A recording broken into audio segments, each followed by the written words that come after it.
Salut, ici Maps! Aujourd'hui, je vous parle du livre La plupart du temps, je m'appelle Gabrielle, écrit par Stéphanie Meunier.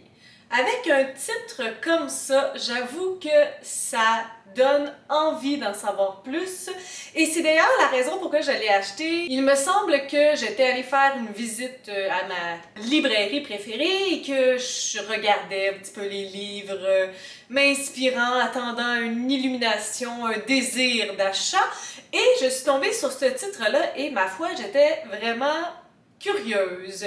Parce que on se demande pourquoi la plupart du temps elle s'appelle Gabrielle, dans quel autre moment elle se nomme autrement, est-ce que c'est une histoire par exemple d'une drag queen, est-ce que c'est une transition de genre, une quête d'identité, on peut se faire plein d'hypothèses, mais en fait la vraie c'est celle-ci. La raison pourquoi la plupart du temps elle s'appelle Gabrielle, c'est en lien avec sa maman.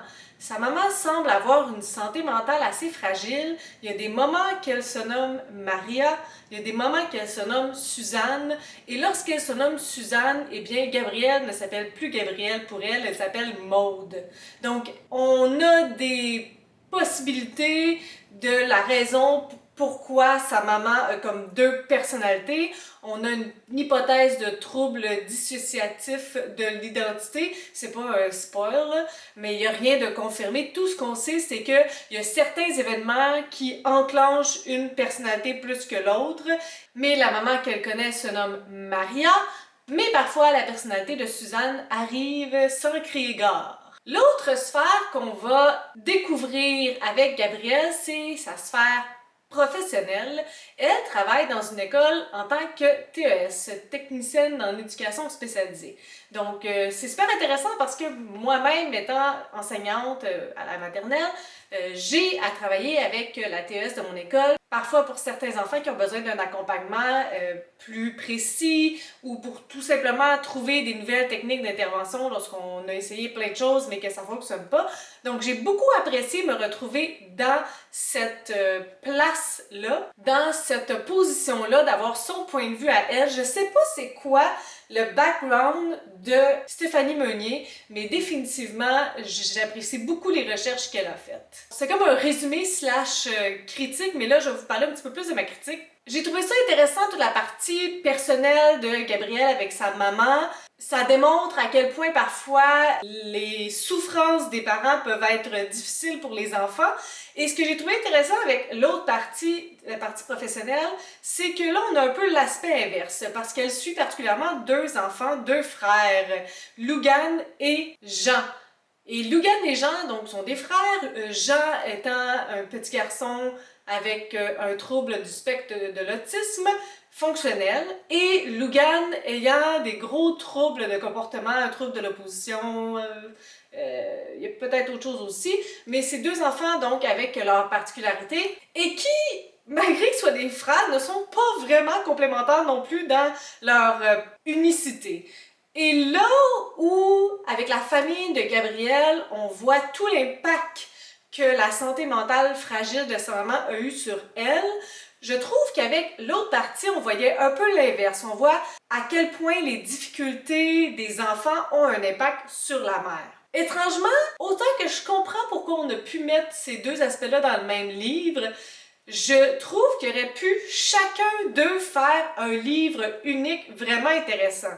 Parce que personnellement, en tout cas, moi, j'avais beaucoup d'intérêt pour les parties où elle parlait de son travail et il y avait une dimension, un point de vue assez unique. Mais il y a souvent une pression par rapport aux parents lorsque les enfants ont des difficultés, ont des colères, peut-être même un diagnostic de trouble de l'opposition ou du spectre de l'autisme, comme si c'était tout le temps la faute des parents.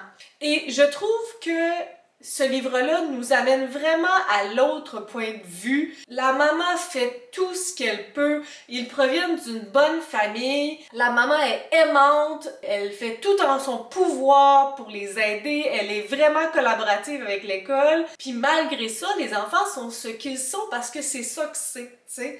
C'est vrai que parfois, dans les écoles, il y a des familles qui sont plus difficiles, qui proviennent de quartiers plus difficiles, qui n'ont pas beaucoup de sous, et parfois ça peut engendrer certains comportements des enfants, particulièrement par rapport aux relations affectives qui sont difficiles. Mais ici, ce qu'on veut démontrer, c'est que peu importe si tout est en place, malgré tout, la personne inhérente que l'enfant est, c'est ça. Donc, tout le monde a à travailler de concert ensemble pour faire cheminer ces enfants-là. C'est pas tout à évident, on n'a pas la recette. Si on l'avait, ben on l'appliquerait.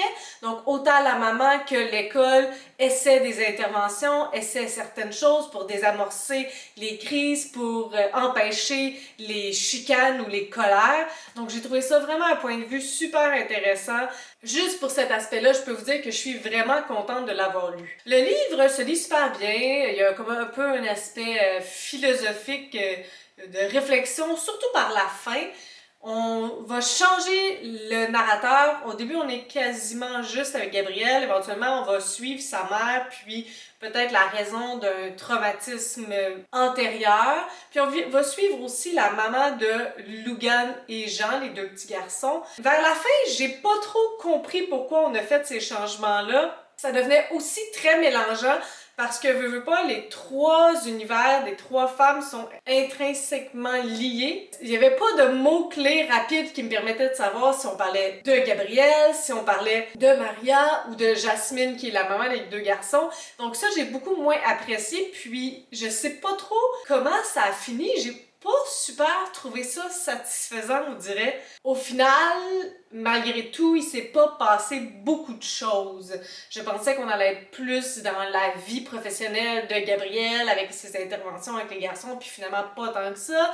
Et au niveau personnel, avec son papa, puis sa relation avec sa maman, ça devient un peu comme une boutade, puis oui, il y a l'aspect antérieur de ce qui s'est passé qui est intéressant, mais sans plus. Donc j'aurais vraiment pris un peu plus que ça de cette histoire-là. En fait, des deux histoires, j'aurais aimé ça aller plus creux, tout simplement. Mais c'est ça, c'est un tout petit livre, alors en 130 pages, on peut pas réécrire la planète. Donc, voici mon appréciation pour la plupart du temps. Je m'appelle Gabrielle de Stéphanie Meunier. Si vous avez des suggestions, des critiques, des commentaires, n'hésitez pas à me faire en dessous de ma vidéo. Je publie des vidéos le lundi, mercredi, samedi. Si vous avez aimé cette vidéo, n'hésitez pas à mettre un petit pouce ou à vous inscrire à ma chaîne. Et sur ce, je vous souhaite de bonnes lectures!